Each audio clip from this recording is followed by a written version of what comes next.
Welcome back to the Shankly Sessions, the weekly podcast we bring you on the Dynamo Podcast Network. Head over to YouTube, smash that subscribe and bell notification button. Audio versions of the show are available through Podbean, Spotify, Apple iTunes, wherever you pick up your audio shows. And if you'd like to contact the show, you can get us on Facebook, the upper tier, or on Twitter at Sessions Shankly. Joining me tonight for a very interesting topic, Craig, back on the show again. We know it's going to be Liverpool. How are we doing, Craig? Oh, good. No, good to be back on. Very good show between yourself and Dean the week just gone, the Shankly Sessions and the transfer show. Anyone hasn't got on it yet, get over to that before you probably watch this and then hop back over and get your opinions across. Yeah, well, today we tackle a very interesting topic. We're vastly quickly approaching 10 years of FSG as owners of Liverpool Football Club.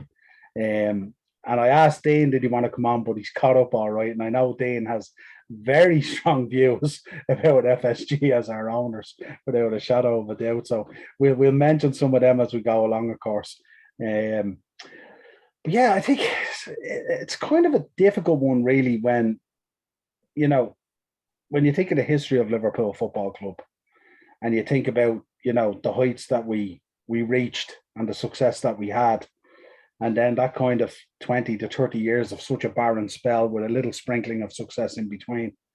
And then that fateful day, I remember that on the courts with Gillette and Hicks, who kind of drove the club into the ground, if you like. And I remember that day being really, really, really fearful that we were going to be declared bankrupt and go into administration and end up in the championship or further, and our beloved club would be gone, if you like.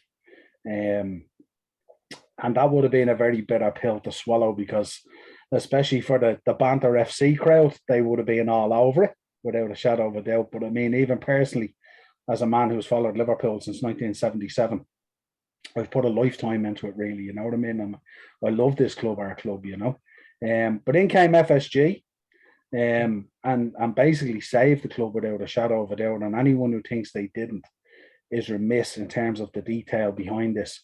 But they came in and they took a court order and they bought Liverpool, forced the purchase off Liverpool from Gillette and Hicks for 300 million.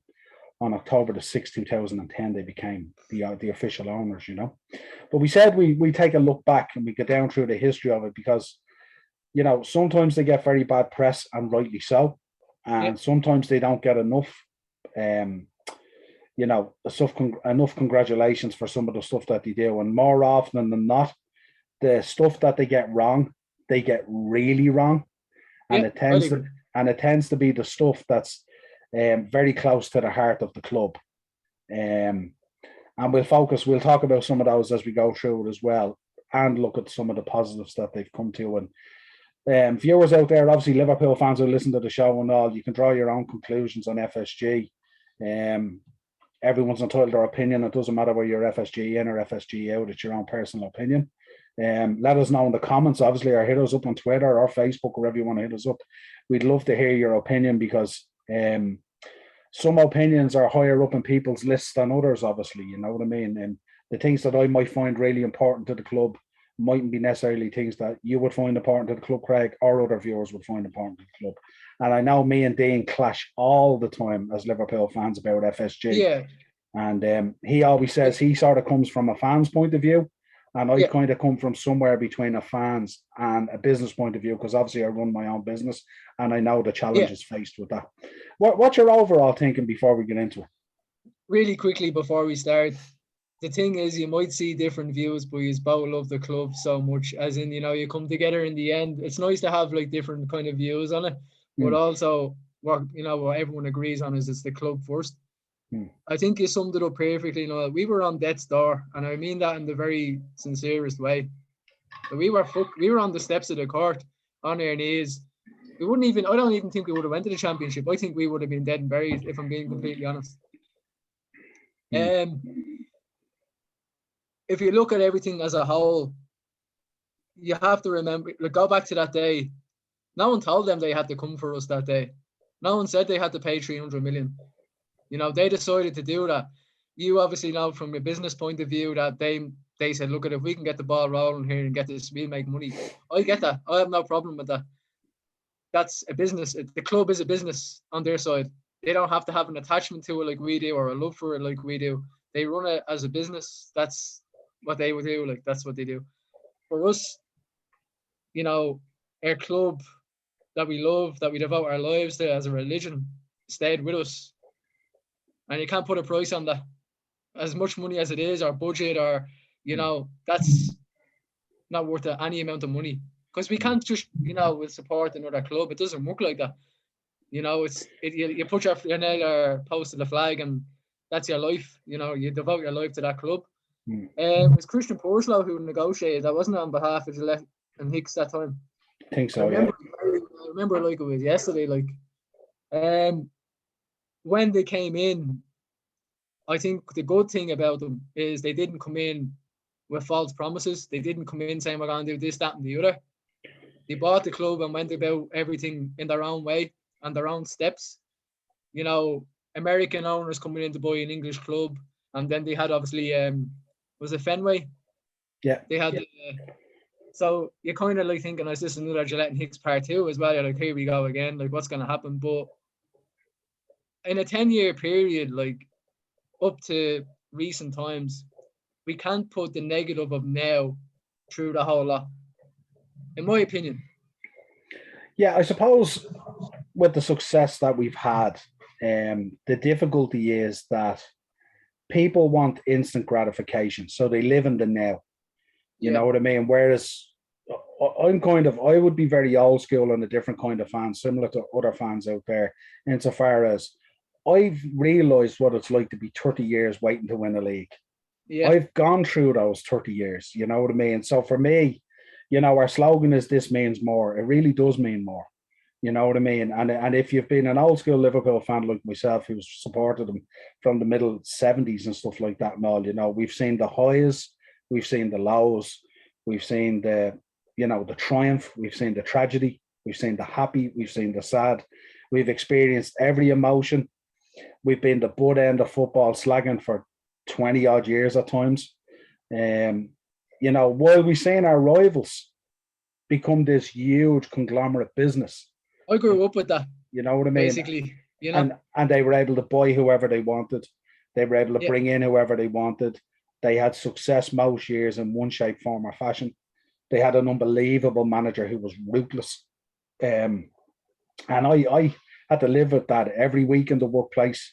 Every Monday I'd go in, I'd hear it every single week, and I had to live with it. But I stuck by my club. I love my club. And I just think it's really important for fans, you know, to be less reactionary and more take a look at the bigger picture of what sometimes a business is trying to do. And I know as football fans, we hate calling this a business. But look, how many big clubs have gone out of business in the past because they've been mismanaged? I mean, we've seen problems at Newcastle. Look what happened to Leeds and how long it took them to get back to the Premier League. You know, I'm going back to a time where big clubs like Sheffield Wednesday in my time was a big club. You know what I mean? Sunderland. Bolton Wanderers were. Bolton. You know, they had a good stadium. They had a good model. And these are just like that. Yeah. You know, they Blackburn Rovers.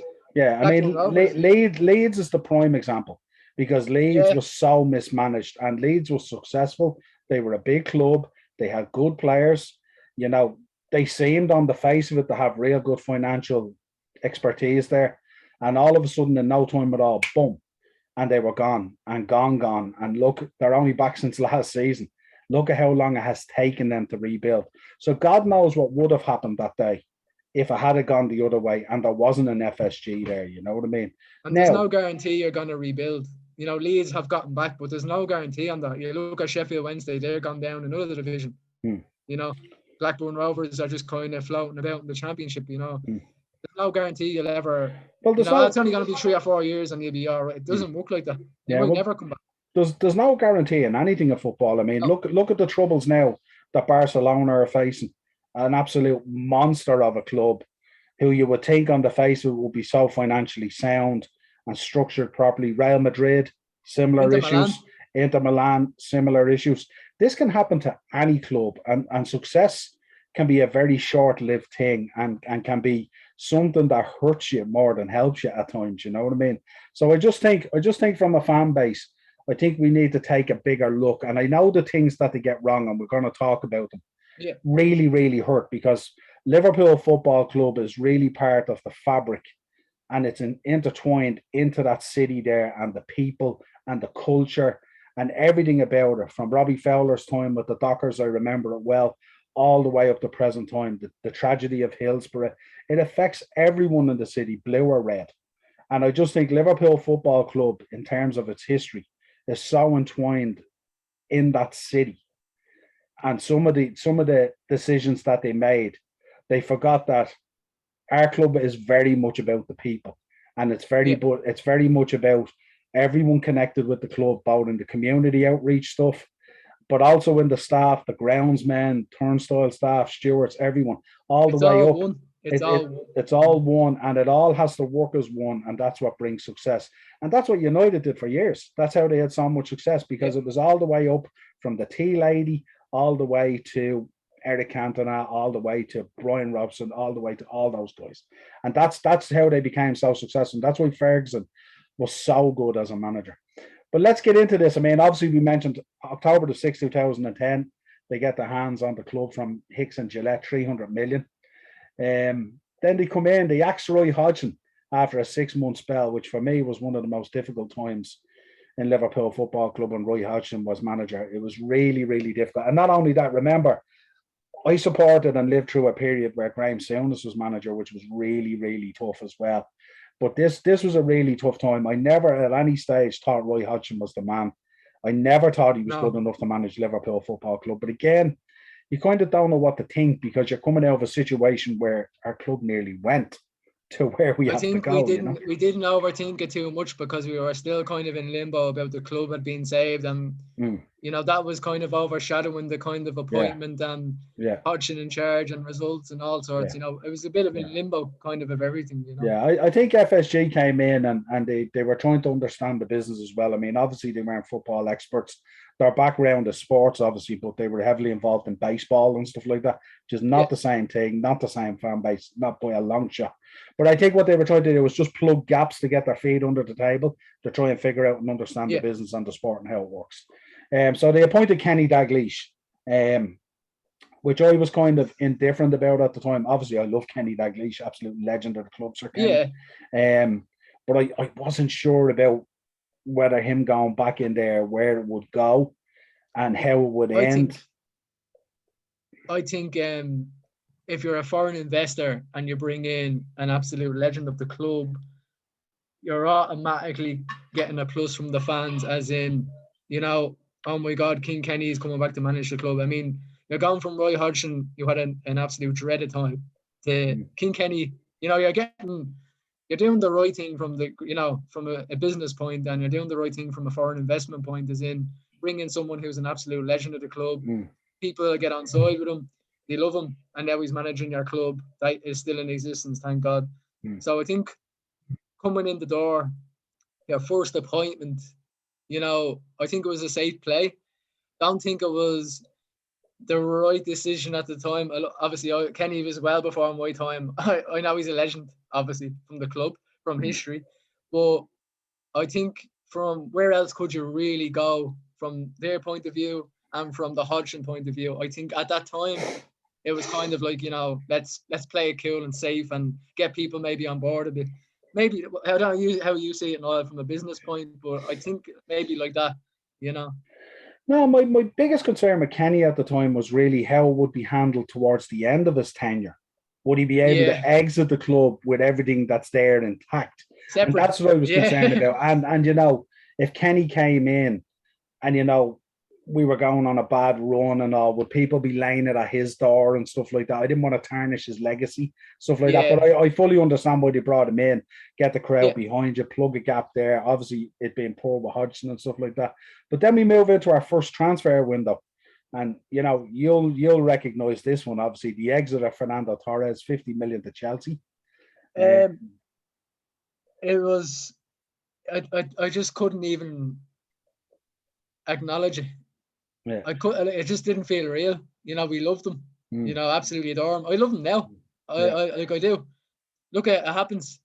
You know, he went, it didn't work out. It's football, you know. But for what he gave us, like him and Gerrard, like was some of the best memories and best football I've seen in my time. Yeah. You know, Yeah. I like absolutely outstanding. Like. Yeah, I mean, Fernando Torres on his game on his best day is unplayable. He's just ridiculously, like, unbelievable, you know. But we brought in, I mean, an interesting picture that I always see is we've Luis Suarez on one side and Andy Carroll Andy Carroll on the other side in the black bottoms. And Kenny in the middle. And I'm kind of thinking, you know, I'd heard a little bit about Luis Suarez, but I didn't know an awful lot about him. No, I didn't lie. But obviously I knew about Andy Carroll, and I know that Andy Carroll at Newcastle was a heck of a player. He was a serious player up at Newcastle coming in. But I wasn't too sure with Andy Carroll because our style of play as well. Yeah, our style of play compared to his match going in there. I wasn't too sure about it. And again, we were kind of proved right. I mean, unfortunately, Andy Carroll didn't work out. Yeah. But then February 26, 2012, we win our first trophy. We beat Cardiff on penalties. City. Yeah, we were struggling. I remember, Jesus Christ. Yeah. But sometimes you just have to get over the line, don't you? Oh God, I remember, Jesus. You know. Then June the 1st, Kenny was sacked and Brendan Rodgers was unveiled. Which again, I wasn't sure. I mean, it's another one where you hadn't got much to go by at that time. You know. Yeah. I think Brendan at that time was that after his Swansea tenure?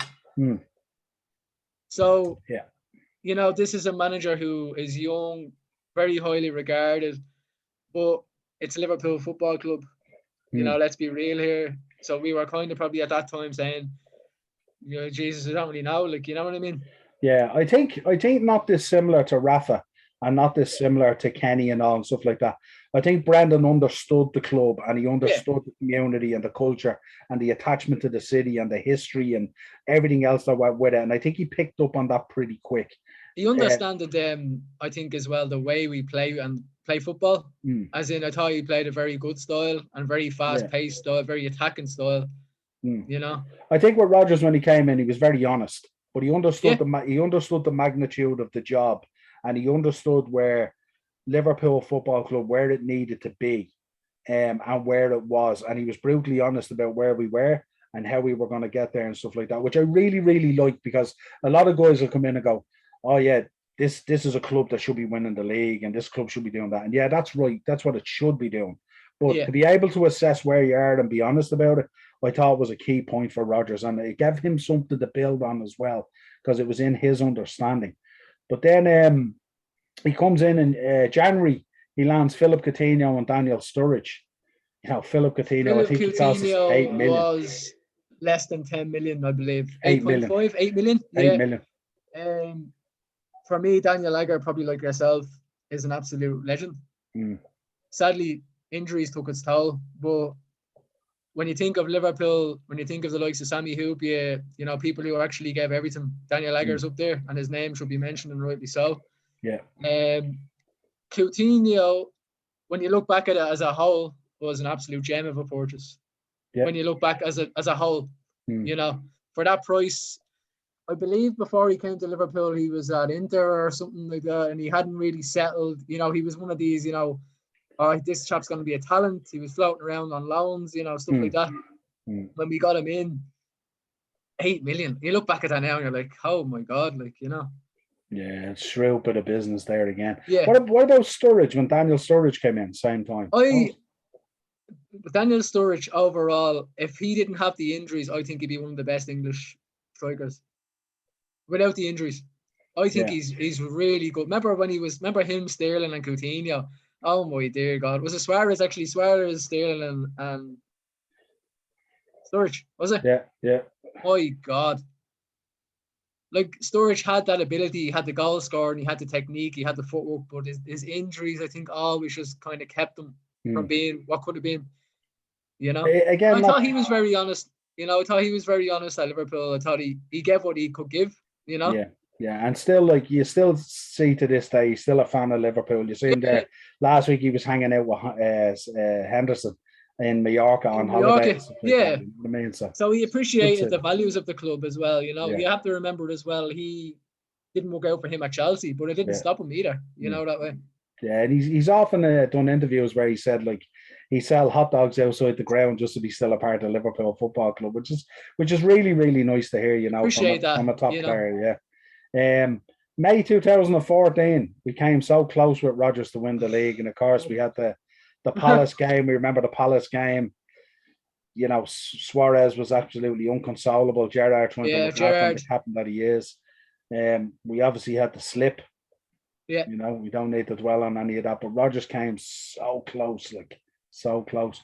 Do you think when you look back at that, Niall, before, take the slip out of context, but do you think that was a bit of like Rodgers still a bit of a learning curve now on how to deal with Mourinho? As in, if we didn't attack him that day, obviously, you know, when you look back and it's all well and saying and now, like, but do you think maybe Rodgers had a bit more experience and a bit more understanding? You know, I don't know. Do you know something? Sometimes I look back at these things and I go, "That's just the way it was." I mean, you Gerrard just had to be, you Gerrard in the huddle at Norwich telling people we don't let this slip, and then he goes and slips. So sometimes I think fate just brings you one way. You know what I mean? And that's the way it is. You know. Yeah. But they, you know, after coming so close, you know, then they offer him, they give him a 3-year deal. You know what I mean? And I did always think it was kind of strange with Brendan because to have come that close, you know, it's kind of like a lifetime thing.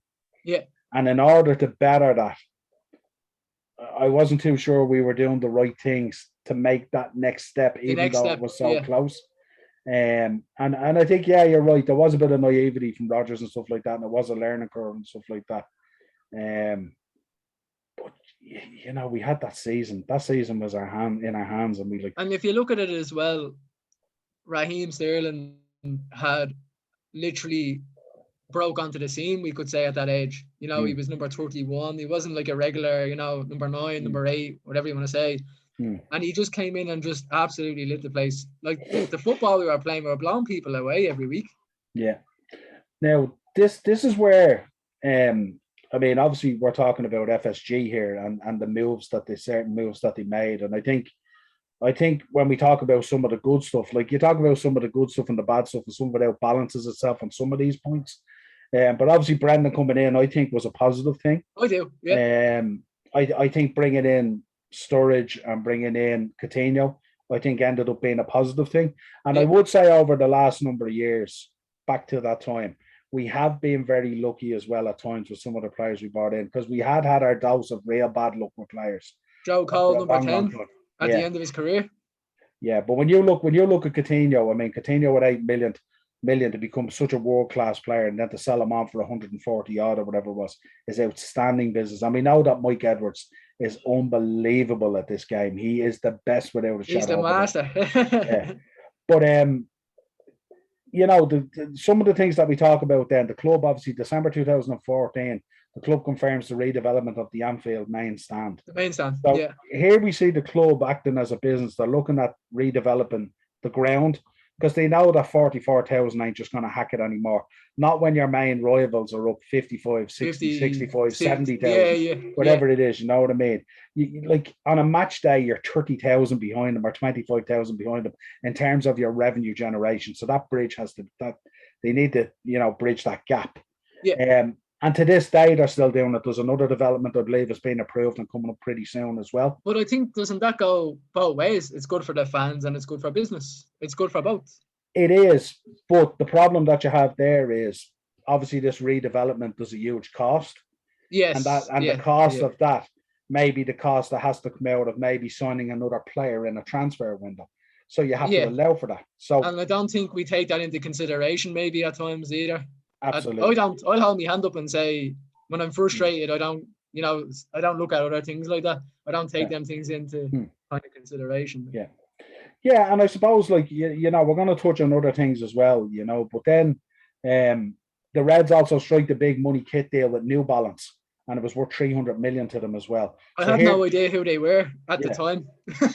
Well, I would recognise New Balance because they'd be quite an old school sports brand as well. But what we're seeing the club doing here is we're seeing it kind of solidifying ourselves on the pitch with a Yeah. few signings and managers and that kind of thing. So we're moving towards the right way, but we're also putting the infrastructure in place for success by making the ground a bigger ground, so more revenue coming in to potentially invest, that kind of thing. And that's really important that people understand that. They might turn around and go, oh, it's just another 8,000 seats, more money for the owners. People forget what these owners as well is not the same as the Glazers. These owners never have taken a dividend out of the club. So they don't take money out of the club. What they're doing is they're building the brand, they're building the infrastructure, they're trying to build everything on the pitch for success. We'll get on to when Jurgen came in and stuff like that and all. So they're building all these things that raises the value of the club.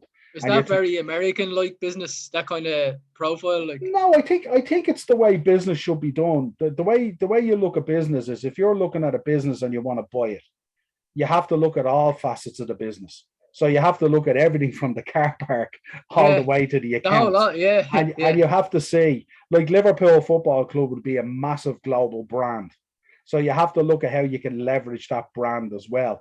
And obviously, the better you get at it and the more success you get, the stronger the brand is, the more supporters you get, the more inclined they're going to spend money on merchandise. So it's a roundabout really of finance, really, that you have to take care of everything. You have to have success on the pitch. You have to success off the pitch, and all the other stuff they do within the community, the outreach programs, the Liverpool foundations, all the other stuff that they do.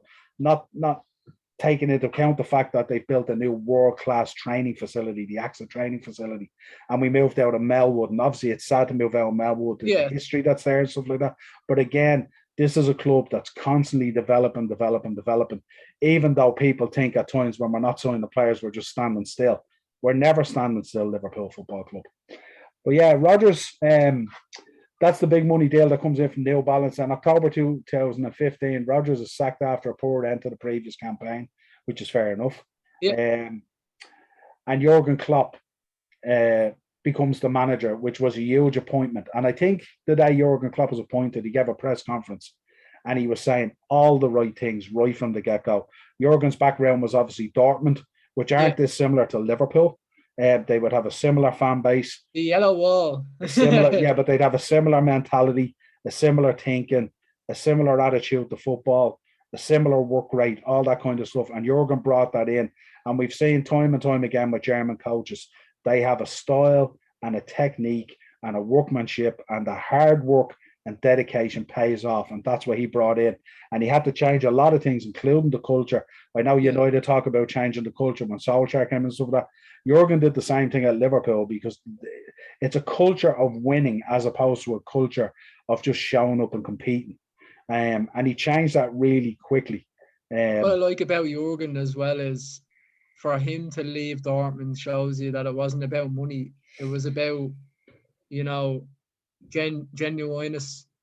He felt what he felt at Dortmund. I think going to Liverpool, in his interview, he was very brutally honest, and he was very, he felt like really just genuine. Like he came across very like one of us. Like he wanted what we wanted. He wanted to get there together, Well, the one thing that was put out there was the fact that appointing Jurgen Klopp meant that Liverpool, the message that it was sending was, one, that Liverpool Football Club is a big club and they're back, and two, that for a manager like that to make that move to Liverpool Football Club, it meant that it was a huge project that had to be taken on, and it would need a leader like him in there to absolutely push it forward, and the dedication that was needed. The other thing from Jurgen as well is not dissimilar to the culture in Dortmund. He very quickly, very like Brendan as well, and obviously Rafa, embedded himself in the culture of the city and how important it was, and that what this club meant to people, And he talked about doubters into believers, because, of course, we were all doubters. We all were, doubters into believers. This means more, the mentality of everything, the discussions that he had with the fan bases and stuff like that, how important it was for them to show up on match day every day, the same as the team, that the 12th man, the cop, that stadium had to be buzzing and hopping and electric every match day, so success could come from everyone, and we were all together in it as a family. And that was huge at the time, because there was a distortion in there in terms of, it was always everyone else's responsibility. But he made sure that it was everyone, from the fan on the street to the tea lady in the canteen, all the way right up to whoever stepped on the pitch. And I think that was huge. In 2016, then he signed a 6-year deal after leading the team to the Europa League and League Cup final. This was disappointing for me because obviously we had gotten to a couple of cup finals. And this is where people were starting to question now, was this Jurgen always the bridesmaid, never the bride? And where are we going to get over that line? Was he going to deliver silverware and stuff like that, So yeah, it was kind of difficult, and you do, at times in the fan base you kind of question a little bit, but we could see the project that was being laid out, and he always promised us, listen, stick with it. We have a plan. Good times are ahead, and he was true to his word. And it was nice that we were actually relevant again in competitions, though, as well. We were actually being taken seriously. We were actually getting to the finals. We were actually progressing. Yeah. So then September 2016, the new main stand opened, an additional 8,500 seats. Now, 8,500 seats in the bigger scheme of things to the fan on the street mightn't seem like a huge thing, but 8,500 seats on a match day in terms of revenue was a massive thing. And I think that was a huge step forward. And I think what was really important as well was the fact that we focused on the fact that Anfield was our home, and our plan was to continually redevelop that. We weren't going to move somewhere else. I'm sure there was opportunities. You've seen it with Everton at the moment. They've opportunities to build a brand new, beautiful stadium down the Docklands and stuff like that. Yeah. But that was never going to be the case with Liverpool. Anfield, that holy ground, is our club. It's where we live. It's where we breathe, eat, sleep. The ghosts of fan bases go around that stadium. This is where we are. And it was never an option to move, and it would never be an option to move. No. So they're redeveloping the stadium all the time, which I think is fantastic. Well, and again, a huge point to emphasize, because they could have easily turned around and go, nah, we need 100,000 seater. Let's go here. No. I mean, we're going to name a fucking Fenway Arena. We're not looking for a baseball stadium here or an American football stadium. This is Anfield. This is holy ground. You know what I mean? But yeah, to show, I mean, he obviously had signed a 6-year deal. So this is his dedication to this project. He was all in on this, Then, of course, Liverpool lose that Premier League to Man City. I mean, lost one game all season and we lost it, which was heartbreaking. But we vowed that we would come back, and that we would come back strong. And on the disappointment of that, we also had the Champions League, where we went on and we beat Tottenham 2-0, which was huge as well, because if you think of the disappointment of the league, and then literally a week to 10, 12 days later or whatever, we had to get up for a Champions League final. And we'd already had the disappointment of Kiev against Real Madrid and how that all went down, and Salah getting injured. And we were there. Is this going to be, deja vu again? That kind of. Yeah, and I think most people would agree that if we hadn't lost Salah to injury that night, we were on top in that game. And I think we would have beaten Real that night if we had had Salah. Like Ramos did what he did to win, sadly. Yeah. But then I suppose June 2020, after a delay due to coronavirus outbreak, this is where we're miles ahead in the league. Had an absolute unbelievable league campaign.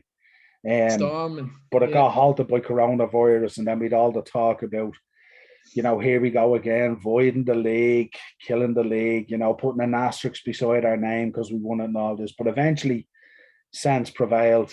People got a hand on the coronavirus, and the league went off again, and we ended up winning the league, which fully for me deserved. Fully deserved 100%. Which for me was kind of indifferent as well, because obviously it's very hard, if you've no fans there and you're trying to celebrate the league, and me and you and Dean, we couldn't get together to celebrate the league, and all this. It was so strange. Like it was, obviously we're all in our respective homes, and it was nearly like a concert. It was like you were kind of tuning in to watch it on TV or something, like an event. Like it was surreal. I was the same. I was just surreal. I didn't know what to do. I didn't know how to celebrate. I wasn't sure whether I couldn't believe we had won the league. You know what I mean? I was there going, 30 years and this is it. I was kind of nearly half disappointed in the fact that disappointed in myself, because I couldn't let myself enjoy it because of everything that was going on. Only But Liverpool, only Liverpool. That wouldn't it be? Would it be any other way? Like, you know what I mean? you know what I mean? This is what I waited 30 years for.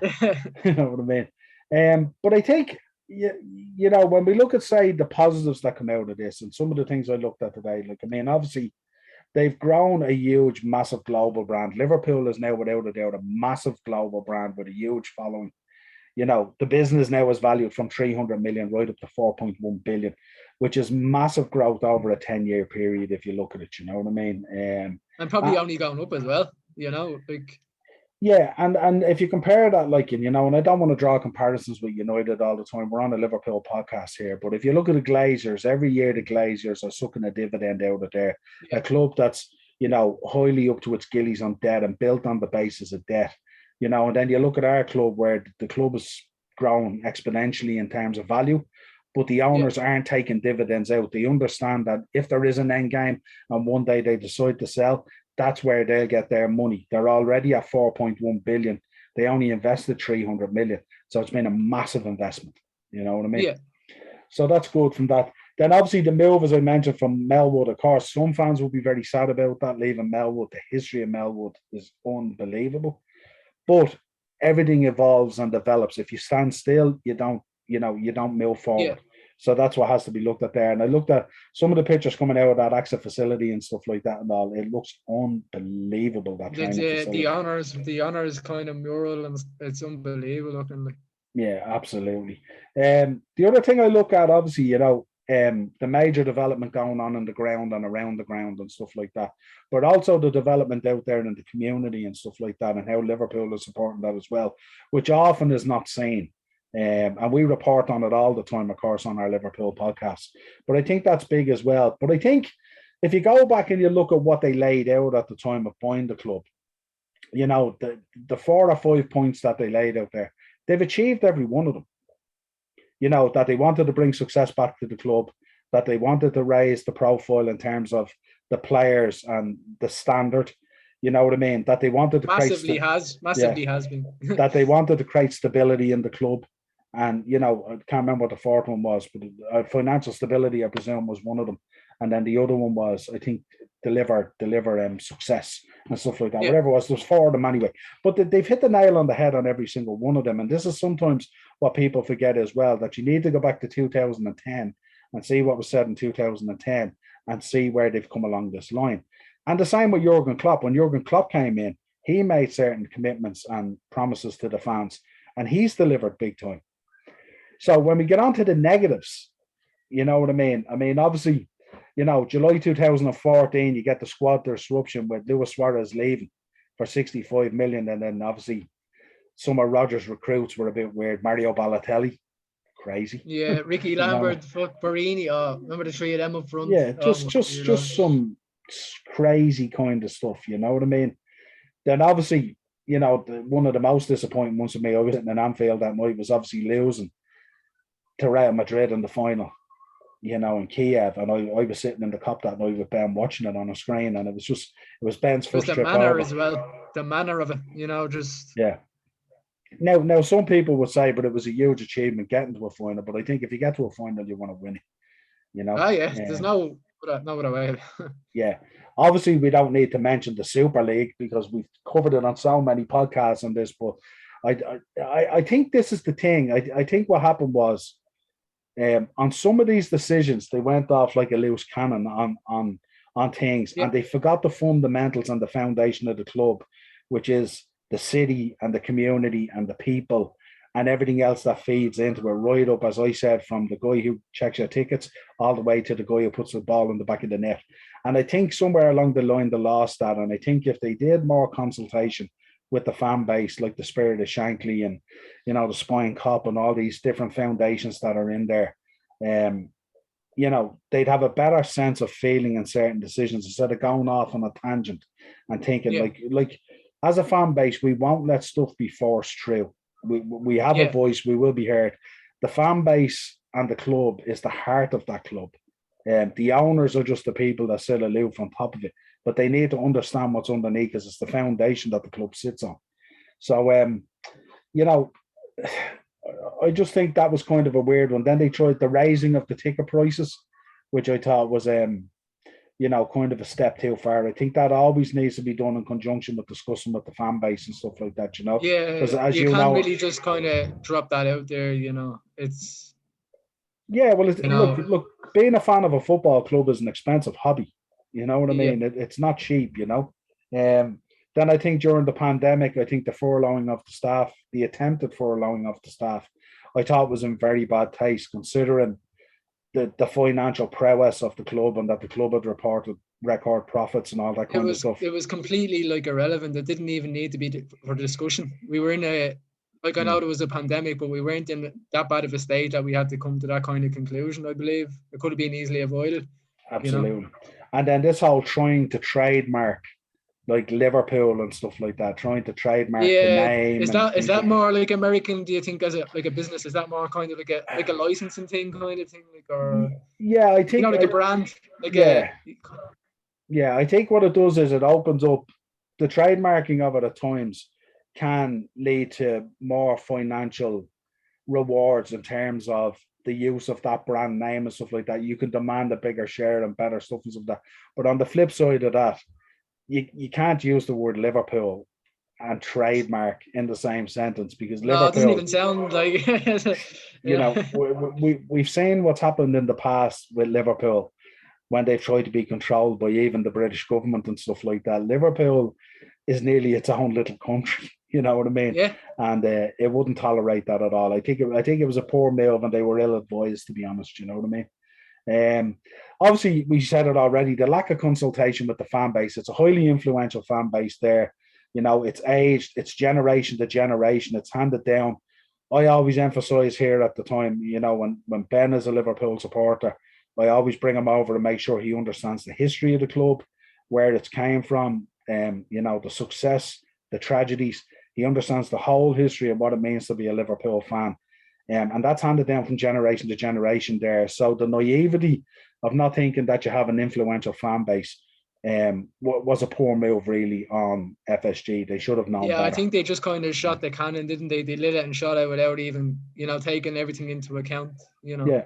And then I think the one that people dwell on a lot is this kind of the money ball approach to the transfers and stuff like that. But some people see that as being a really, really bad thing that you bring players in on a reasonably cheap or a low fee and you generate them into world class players and then you move them on and you recycle the process. Some of that has its failures at times because I think sometimes you can, in a club, not necessarily ours, you can pull the trigger too early and not get what you want out of the player, and then he goes off and brings success there. Other times, I think it's the right thing to do, because I think if you look at, say, the Philip Coutinho situation, which is kind of Moneyball, but not kind of Moneyball. 8 million we bought him for. We sold him for 142 million. The kid wanted to go to Barcelona, so why should we stop him and hold him back? This is his dream. He wanted to play for Barcelona. But out of that 142 million, we got Virgil van Dijk and we got Alisson. So, like, you know what I mean? If someone turned around to me and said, you're going to lose Philip Coutinho, but you're going to get in probably the best goalkeeper in the world and probably the best centre back in the world, I'd be okay with it.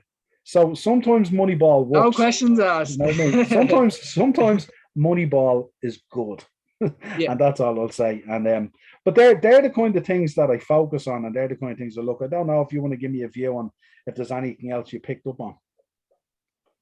Like for me, it's not. I don't know if it's really just down to FSG or what it's down to financially.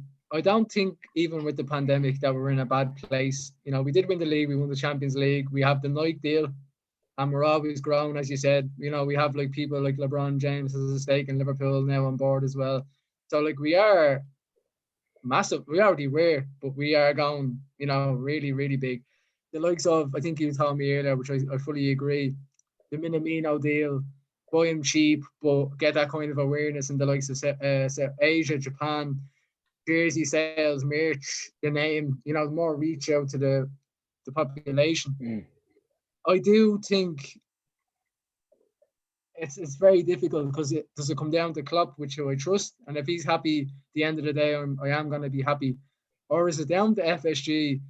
I don't want us to go out and look at City spending 250. We need to do that. I don't want that. At the same time, though, I just want us to be hopefully we will still be competitive, and I hope we have. I still think we need one or two. I'm not gonna lie, I do think that regardless, but I just hope we have the squad and the capability to challenge, as in a team. And this isn't just down to FSG not spending money. I just mean, like, as a fan, from me looking in, what I think we need. They have never, from what I can gather, said, we're not going to give you this. I have no proof of that. You know, Yeah. how do we know that Jurgen isn't just satisfied? Mm. The lads look to be having a great time in the training camp. They've gone to Evian. You've seen yourself. The form is really good. Yeah, the mood is really good. Konate looks like he's there 2-3 years already. He's like one of the lads. Very, very nice to see. Very relaxed, chill. From a fan's point of view, and I can't really just kind of point the finger at FSG either, I guess. It's just about the squad as a whole. Like, same as last season, it was a freak kind of thing. We had so many injuries, and we looked kind of over our shoulder. Who have we got to come on? Nobody. That might never happen again, and that kind of, like that kind of severeness. And when we have the lads back on our day, we mightn't think about that. We might think about who we got on the bench because we might need it. But we didn't have that last season, and is that down to FSG? Maybe not. Maybe Jurgen is like, I'll only get what I really need, and maybe if he brings in a world-class player, you touched on it, and I do take that on board. Who do you take out? And then you're saying, why is he on the bench? And there's questions asked, and is there unnecessary disruption then? Maybe he doesn't want that. Yeah, well, I think we've talked off camera a number of times, and the one thing that I emphasize to people, I know it's frustrating being a fan. Like, we signed Konate very early, so he was way back in the transfer window, and it doesn't look like we've been doing a lot of business, but we've been linked with everyone. So anyone who's for sale, or anyone who has a heartbeat, or anyone who kicks a ball, we've been linked with them for obvious reasons, because if Liverpool is linked with a player, the price just goes up. Very simple, right?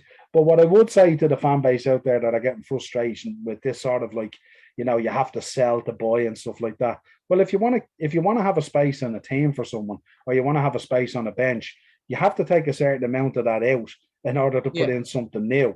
And we've no doubt that our bench needs improvement. There's no doubt about it. But on the flip side, what I would say to people is that team that we have there now, with the exception of Gini Wijnaldum, who clearly wanted to go, that team that's there now won a Champions League, won a league, won a Super Cup, won a World Club Cup. And I don't know what the panic is about, because Man United is spending a fortune on these players. Man United needed to spend a fortune on those players. We already did that. Man City's the same. They need to spend a fortune on players, and they don't really need to do it, in fairness. But it's just, I reckon they feel in certain positions it's gotten a little bit stale because it's gotten a little bit too easy, if you like. You know what I mean? Yeah. But I don't think we should be panicking about what other people are doing. I think what we should do is look at our own situation. We have an unbelievable starting 11. We might need a more attacking midfielder, let's say, that would replace Gini Wijnaldum. We might need a midfield that maybe chimes in with a few more goals because of the pressure that's on the front three. We also have Jota there. But remember, we have a number of players coming back off injury. Thiago we didn't see the real Thiago last season. No, hopefully he'll have a good camp until the end of the season. Then we seen what he was about, Virgil always pops up with goals and set pieces and corners. You know what I mean? But I do think we need a little bit more from midfield. But I think, look, these guys look like they're fired up and they'll want to prove a point. It must have been heartbreaking for these guys sitting back last season, watching this unfold. This great club that had won the league without breaking a sweat. Week to week. Yeah. And then the fact that in the last, 10 games of the season, we were the form team. We looked like league winning form. And we got back into third. Like, we finished third, well, fourth at times. We hadn't got a hope. And a lot of our problems was at home. And now we have fans back. So we're going to have fans back. We're going to have players back that will be like new signings. Hopefully we'll have a Knox who's fully fit on the bench. Curtis Jones, who's unbelievable potential. You know what I mean? Shaqiri, who looks like he's fired up and really wants to get involved. These players are going to be back there again. You know what I mean? Naby Keita looks like he's ready to do the business. These players can stay fit. I wouldn't be even panicking too much about our bench. Yeah, we'd like the option of maybe an out-and-out goal scorer. Yeah, we'd like the option of a more attacking midfielder. And those little bits of the jigsaw eventually will come into place and stuff like that. But we are coming off a bad year in terms of COVID, and the club has lost an awful lot of money and stuff like that. And we need to reassess that. And sometimes when we're compared to Chelsea, we forget that Roman's there, who's an unbelievable owner of the club, but just can spend money for fun. Yeah. You know what I mean? Whereas we're an accountable business there. We have to run it. We have to safeguard our finances. We have to make sure that we're financially viable. Man City in the same boat. They have oceans of money there to spend if they want to, they have Raheem Sterling there. They're bringing in Jack Grealish. What does that tell you? You know what I mean? Yeah. And that's fine. And yeah, we look at that and we go, God, we'd love a little bit of that. You know what I mean? But I think, be careful what you wish for as well. Who's to say? I mean, Jack Grealish could go to Man City. It may not happen for him. Harry Kane could go to Man City. It may not happen for him. It could cause more disruption than good. They could end up finding themselves in a huge transition period this year, trying to bed these players in. Who knows? Sancho could go to United. It may not work out for him. Probably will. Varane at the back, I'm sure will work out for him. But there's no guarantees in this how Varane will adjust to the intensity of the Premier League as opposed to where he was playing before. So, everything is a risk. Yeah. Look, I'd love to be sitting here as a Liverpool fan signing Kylian Mbappe, or, hopefully we sign Saul Niguez and players like that. But look, there's 4 weeks to go in the transfer window. There's plenty of time to bring players in.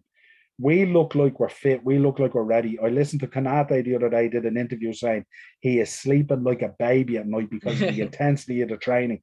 So, I've no worries that these guys are going to be fit and they're going to hit the ground running. And we have a huge point to prove this year. And I still think we'll get 1 or 2 signings in, and I still think there'll be 1 or 2 players moved out. So, no, go on. No, go ahead.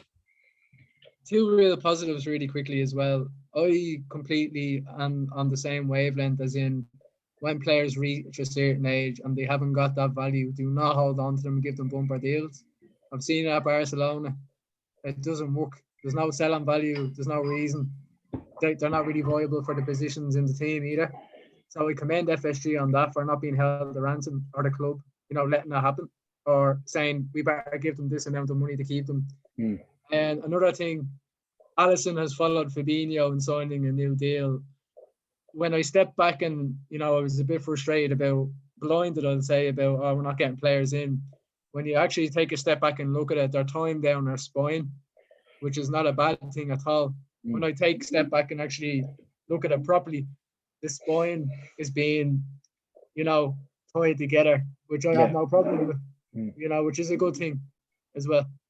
Yeah, well, I think when you look at it on the face of it, would you rather another £50 million player coming in, or would you rather, and then these guys getting to the last year of their contract and maybe deciding to go elsewhere?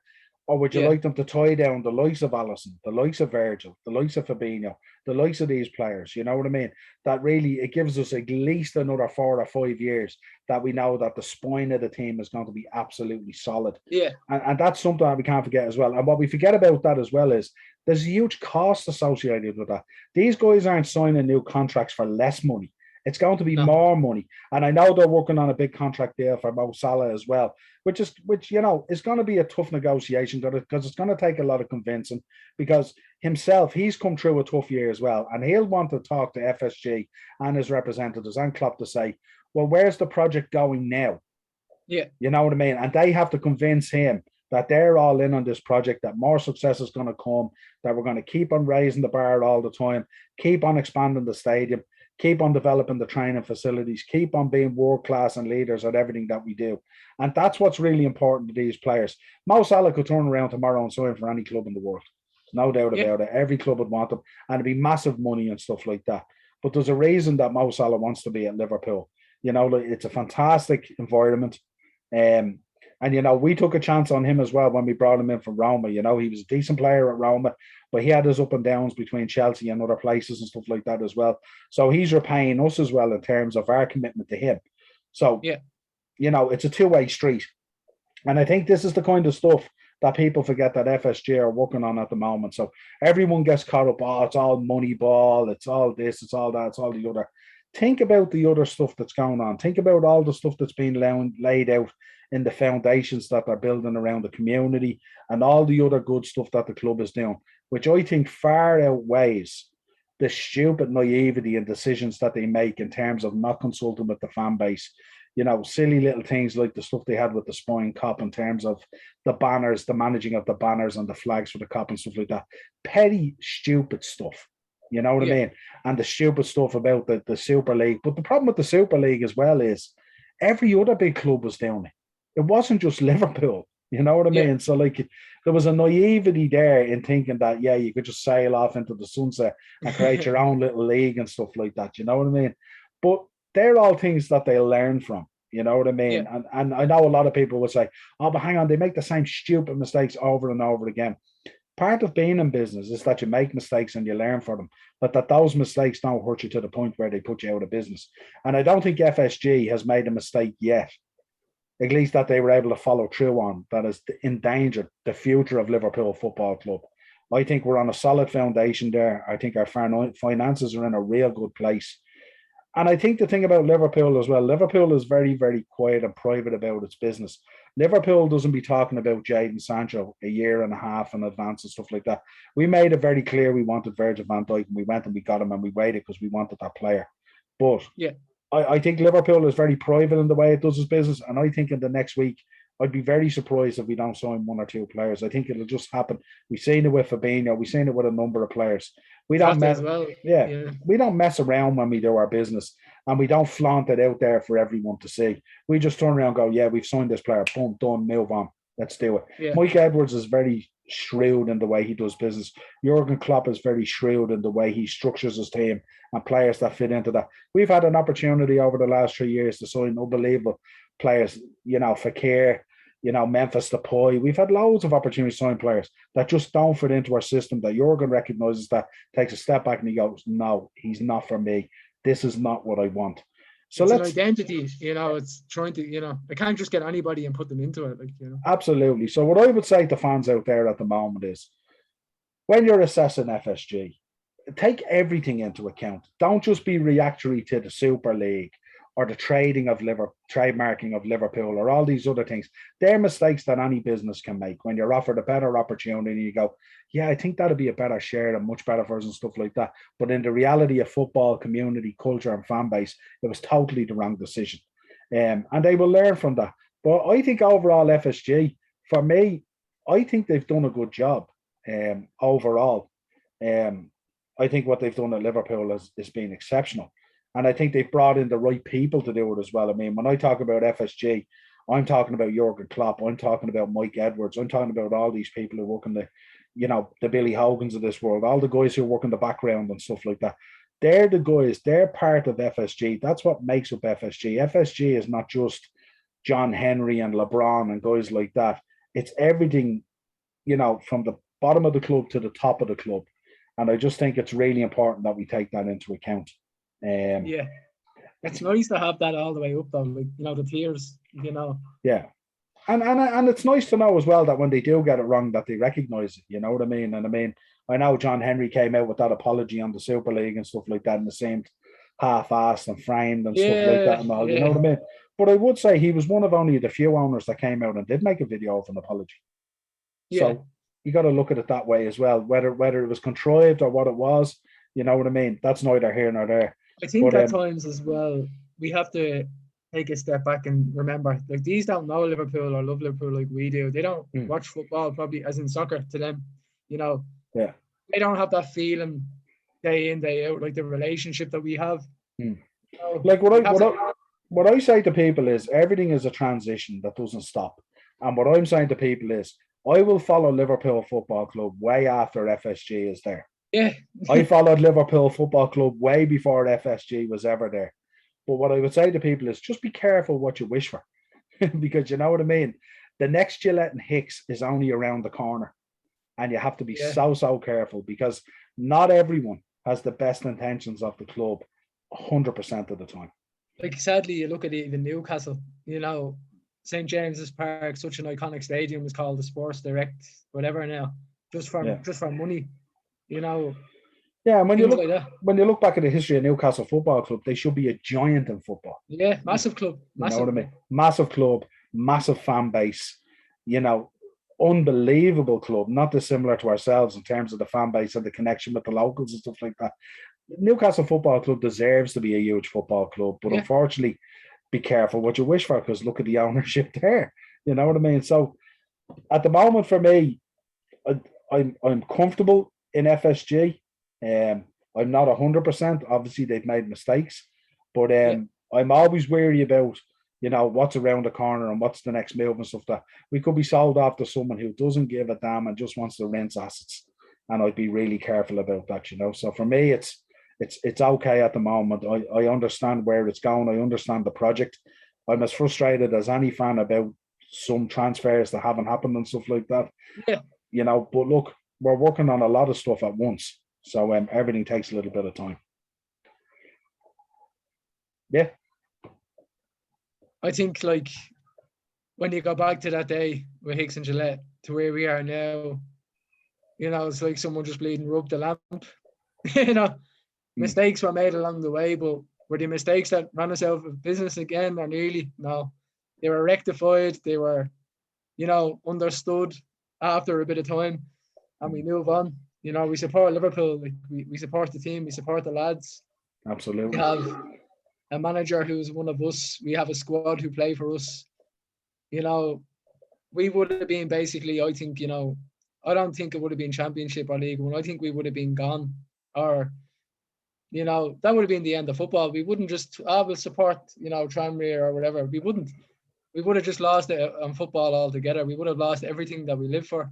You know, I do think as long as FSG are in control, we're safe and we're comfortable, and the club can just, you know, progress as it is. But I do agree with what you say. Say for instance, next year they decide to sell up for whatever reason. Why should we be optimistic? We should be maybe fearful. Who knows that the next person has the same, you know, structure, mentality, the interest in the city and the club, you know? We don't know what's around the corner. The next person might come in and just be like, Jesus, they made over 4 billion. Let's get in there. But they might have a clue or give a damn how to run the place. Yeah, I suppose when you look at it, you think, like, if we did get new owners in that came in and they were just spending 300 million every transfer window or whatever it is, you know what I mean? I often ask myself as well, I mean, our slogan is "this means more." Would it mean more? You know what I mean? It wouldn't, because we'd lose probably the values, you know? Yeah, we would lose what we stand for. We would lose what it means. We would be, you know, a lot of the times I'm sure we've all said, look at Chelsea and City without history, without any kind of real resemblance of past. And, you know, we would probably become that. And everything before would probably be forgotten, sadly. You know? Yeah, the fundamentals of Liverpool Football Club, and I always say it to people, if you can think of it in this way, it's the working man. We represent the working man on the street who has worked hard all his life to be successful. And that's what Liverpool represents, really, you know what I mean? And the day that it doesn't represent that, then, like, at the end of the day, then what have we got? You know what I mean? Can't relate to it anymore. Yeah. I mean, really. if you don't have a history and you don't have an understanding of where you were and where you've come from and what got you to the dance and how hard it is to get back there, you know, what does it mean? You know what I mean? Like, if you went out for the next 20 seasons and won 20 Carabao Cups and 15 FA Cups, stuff like that, it'd be meaningless. It wouldn't mean what it should mean to us in terms of success and stuff like that, you know. Success is a very broad word, that you have to look to the inner workings of it to see what it actually means, you know what I mean? And that's what I think about Liverpool Football Club, that working man on the street who worked hard all his life to bring success. And that's why Liverpool is, you know, so ingrained in my heart and in my love, you know. But this has been a really enjoyable conversation. This has been your Shankly Sessions. Look back at 10 years of FSG. I'm sure Dean will have plenty of comments on this. But again, you know, I can see his point of view. I fully see his point of view. I understand everyone's, and I get his frustration. I was speaking to him today, and he goes, "Isn't it great that we've re-signed a throwing coach?" You know, and I know he was throwing it out there just, you know, a little sort of thing, you know, man. But I said to Dean, look, just stick with the process. It'll be all good. We'll get there. But at the same time, what's shining through with Dean is his passion for his club, which is great that he cares. You know, regardless, he has an opinion. He's entitled to voice it. And the great thing is that it's on his mind because his love for the club. You know, Absolutely. it's what we talk about day in, day. It's what we think about. We go to bed, we wake up. You know, it's always kind of like emotion. It's like a relationship. You know, it's such a big part of your life. There's never a day goes by that either me or you or Dean or someone, we talk about Liverpool Football Club and what's going on, or we look back at the history and it's like a family member. You know, sadly, last week we lost Andrew Devine, the 97th victim of the Hillsborough disaster and stuff like that, you know, and you can see the emotion in Dean when he was on the podcast and stuff like that, and myself when we're talking about it. You know, this is family to us. You know what I mean? This means so much to us, which fundamentally means, you know, that day on the steps of the court was so important. Because imagine if Liverpool just went away or went down into those leagues and became the next sort of statistic. MK Dons, Wimbledon kind of thing. But imagine that impact it has on the history and Hillsborough and everything that went before it. You know, all these things sometimes then get lost in the shuffle, which would be so sad, you know what I mean? And the fact that we're there and we're successful and we were able to bring success and rebuild the club and change the mentality and change the culture and get closer to the city and do all the right things and develop the ground and bring in better players and have a world-class manager. You know, it's a testament as well to what those guys that day in Hillsborough, what they gave up for us ahead of us and stuff like that. And we should never forget that as well. People sacrifice their lives for this club, and that's how much it means to us. You know what I mean? So that's, I always like want to make that point, you know. It's really, really important, you know. Like, we're lucky where we are living and breathing to see the title being lifted, but that doesn't mean it's any less for the people we've lost. It's theirs as well. You know, they be up in heaven celebrating it as much as we are. Sadly, rest in peace to Andrew and thoughts with his family. But again, he will take his moments that he took after Hillsborough with him up to the rest and celebrated it as well. And it's his club still, and like everybody else who we've lost, it means nothing less. You know, it's massive. It's part of our life. It's part of our everyday. It is our life. You know, it's everything. Yeah. So I mean, let's see what the next few years bring. It's going to be one hell of a ride, and I think this season's going to be a hell of a season.